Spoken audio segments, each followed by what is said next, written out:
اور پھر یہ تصور نہ کرے کہ آدمی کہ بھائی میں نے اس کی شادی کرائی تھی، اس پہ بڑا جہیز دیا تھا اس کو، تو بس ختم، اب اس کا کوئی وراثت میں کوئی حصہ نہیں ہوگا۔ تو بھئی اگر آپ نے بیٹی کی شادی پہ خرچ کیا تھا تو بیٹی کی شادی پر بھی تو بڑا خرچ کیا تھا، اس کے شادی پر بھی تو آپ نے لوگوں کو لاکھوں روپے کا ولیمہ کھلایا تھا، تو وہاں پر بھی تو خرچہ ہوا ہے، تو وہ کیوں نہیں یاد آتا؟ تو اس کو وراثت میں کیوں یاد رکھا جاتا ہے؟ بیٹی کو وراثت سے کیوں محروم کیا جاتا ہے؟ اور کتنے علاقے ایسے ہیں جہاں پر بہنوں کو حصہ نہیں دیا جاتا وراثت کا؟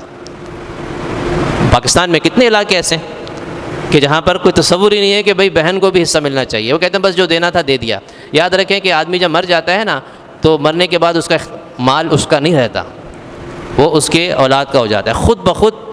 منتقل ہو جاتا ہے، ٹرانسفر ہو جاتا ہے۔ جیسے ہی اس کی روح نکلی ہے اسی لمحے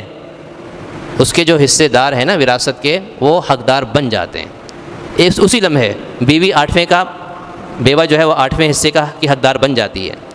باقی جتنا مال ہوتا ہے بیٹے بیٹیاں اس کے حقدار بن جاتے ہیں۔ تو اس لیے یہ تصور ہی بالکل غلط ہے کہ بھئی ہم وراثت میں اس کا حصہ کیوں دیں۔ تو یاد رکھیں کہ آپ بے شک زندگی میں اس پر کروڑوں پہ خرچ کر دیں، لیکن مرنے کے بعد اس کو پھر بھی جو اس کا حصہ بنتا ہے ملے گا، شریعت دے گی اس کو، وہ محروم نہیں کر سکتا کوئی اس کو۔